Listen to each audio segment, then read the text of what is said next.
माझं नाव मनोज शिवाजी वाघमारे. मी राहायला सूचक नाका येथे आहे आणि सूचक नाका परिसरात कमीत कमी 5 ते 6 शाळा आहेत. चक्के नाक्याला 2 ते 3 आणि लोकगरामध्ये 5 ते 6 शाळा आहेत. नेतुलीची एक आहे. अशा अनेक शाळा या 2-3 नाक्यावरती आहेत.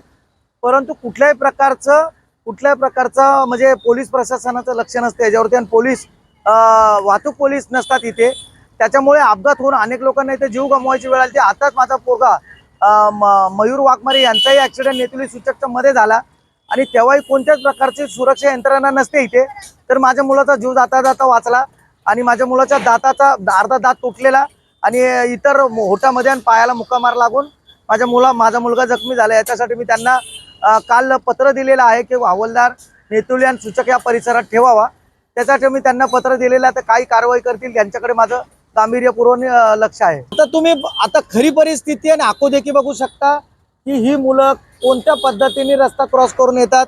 कुठल्याही प्रकारची सुरक्षा यंत्रणा नाही आहे. याच्या पहिले मी 6 महिन्यापूर्वी पत्र दिलं होतं, स्पीड ब्रेकर लावणार असं प्लास्टिकचे त्यांनी सांगितलं होतं. पण कुठल्याही प्रकारची सुव्यवस्था नाही आहे. त्याच्यामुळे मुलांचे जीव धोक्यात आहेत हे 200%.